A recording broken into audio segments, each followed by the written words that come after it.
The mass shooting in Las Vegas unfolded on a scale that has confounded the public, and investigators too.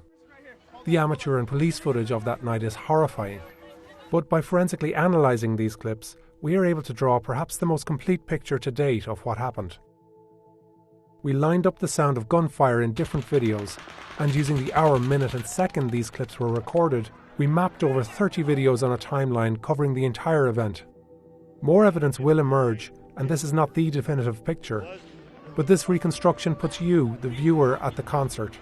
We show what it must have felt like to be caught in a rampage, not knowing where to run or when the next round of bullets would come. And our wide-ranging investigation reveals what unfolded minute by chaotic minute. The gunman's 12 bursts into the festival crowd, his targeting of police, and the lulls in his shooting that allowed concert-goers a chance to flee. Like, why are there people laying on the ground? Why are there people laying on the ground? It's 10 p.m. and more than 20,000 people are watching country singer Jason Aldean at the Route 91 Harvest Festival.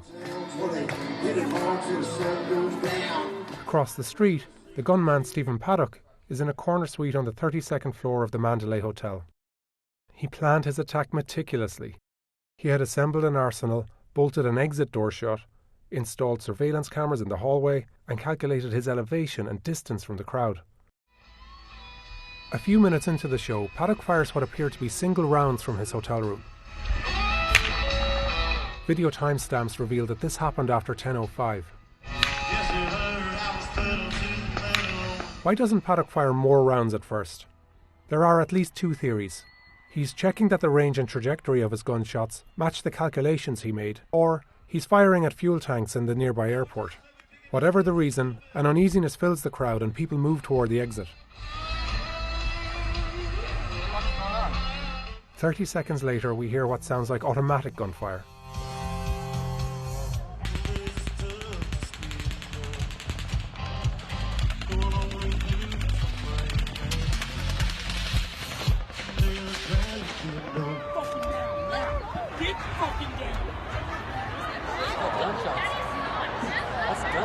It's the first of 12 bursts Paddock fired at the festival.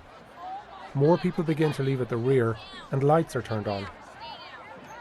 Around the time of this first burst, security officer Jesus Campos is looking into a separate incident when he happens to come across the door Paddock had sealed shut. Paddock appears to be alerted to Campos as he is leaving, and fires through the hotel door, wounding Campos in the leg.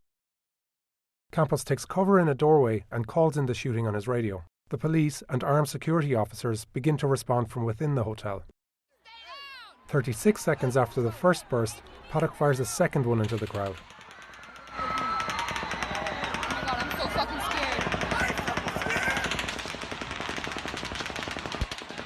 The cracking sound you hear are bullets passing nearby. The intensity suggests Paddock was aiming very near this area by the front of stage, the densest part of the crowd. There is a short interval here of 17 seconds. People begin to flee again. But then a third burst of fire opens up.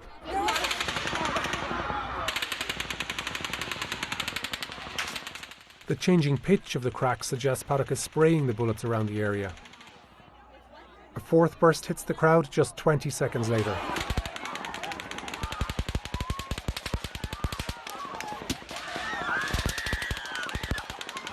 By our count, Paddock has now fired over 300 rounds in less than 2 minutes. The scenes that unfold at this point are distressing. There are multiple injuries stage left, and people begin to treat the wounded around them.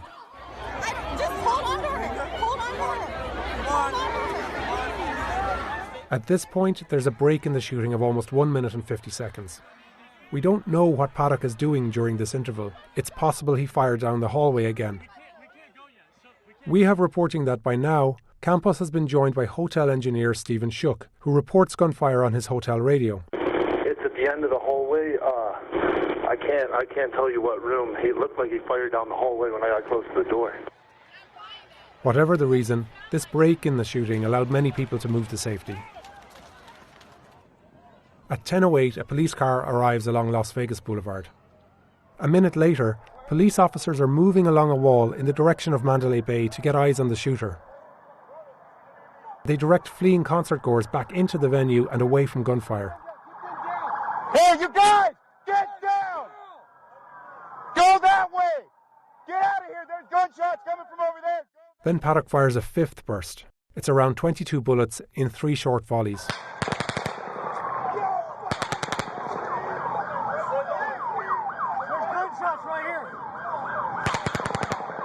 We hear this same burst from a different angle, at the Mandalay, where cab driver Corey Langdon was filming.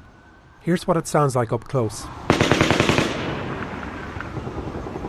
Our reporting suggests that Paddock was positioned directly above the camera at this point. Then, just 40 seconds later, you can hear very dull and hollow gunfire. Now it sounds like it's coming from farther away. These rounds were not picked up by cameras recording in the festival at this time. That, plus our additional analysis, suggests this is Paddock firing indoors again, possibly toward Campus and Shook, who are still in the hallway. This lull in shooting outside lasted just over a minute and allowed more people to flee.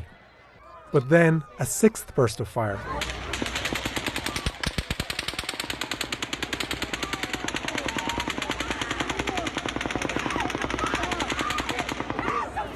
"20 seconds later, in a seventh burst, Paddock appears to take aim at the police.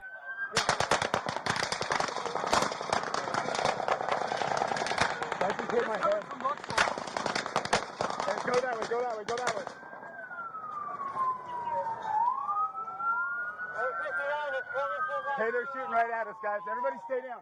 Just 20 feet away, more police are taking cover behind a patrol car. They take direct fire and call it in over the radio. Mandalay Bay northbound, right outside Route 91 at the south end. It's now been over 6 minutes since the shooting began, and the area at stage right is mostly empty. But people are still taking cover at stage left when Paddock fires an eighth burst. Should we get up? Should we get up?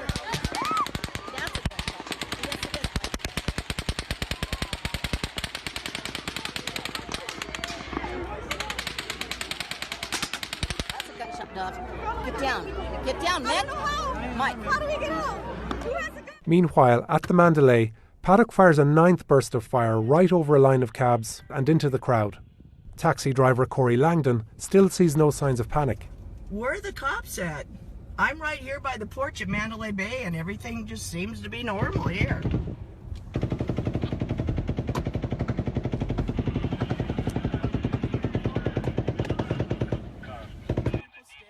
And hotel guests are still by the lobby. You guys, there's a shots fired. But actually, police were there. Up in the hotel, 2 officers are closing in on the gunman. I'm inside the Mandalay Bay on the 31st floor. I can hear the automatic fire coming from one floor ahead, one floor above us. And even as police are responding both inside and outside the hotel, Paddock unleashes his 10th burst of fire. More police cars approach along Las Vegas Boulevard. Control, we need all units stop coming northbound on Las Vegas Boulevard because he's shooting this way. It's a horrible cover spot. Further along, people are fleeing through the rear between bursts. Keep your head down, run this way. Nearly a minute and 10 seconds pass before his 11th assault. By now, Paddock is no longer firing in long, steady bursts. Keep your head down, run that way. We don't know why, but he may be struggling with a sluggish weapon or using a different gun. He fires his 12th and final burst as Corey Langdon leaves the Mandalay. It's less than 50 rounds. The rate of fire slows, and at 5 seconds it's the shortest of his bursts. All the taxi drivers are gone now. It's 10:17 and concertgoers are still fleeing at the far side of the venue. Is there somebody out there? Head down. Head down. You know what's happening. All right. Put this over your head. Go. Okay. 12 minutes after the first bullet was fired, police close in on the gunman on the 32nd floor. Control 590K, I have a team of 4. We're going to make entry to the shark. We need to make a contact to the suspect. See if we can get up to him. 169, we're doing that right now. 32nd floor. Copy. We'll make our way to give you support. By now, Paddock is no longer firing on the crowd and police continue to move closer to his room. Control 2, 94 2. I'm in the stairwell on the 32nd floor. They evacuate guests. Patrol 159, we're doing evacuations as we're working our way down the hallway. We're about 1:30 to sit on the suspect's door. I need everybody in that hallway to be aware of it and get back. We need to pop this and see if we get any type of response from this guy to see if he's in here or if he's actually moved out somewhere else. Breach. We are clearing this room. We have one suspect. The police find 23 guns and hundreds of rounds of ammunition inside Paddock's suite. By our count, he fired close to 900 rounds at the festival. The police say he fired another 200 into the hallway. Paddock was found dead from a self-inflicted gunshot. The 64-year-old killed at least 58 people, and over 500 were wounded. It was one of the deadliest shootings in modern American history.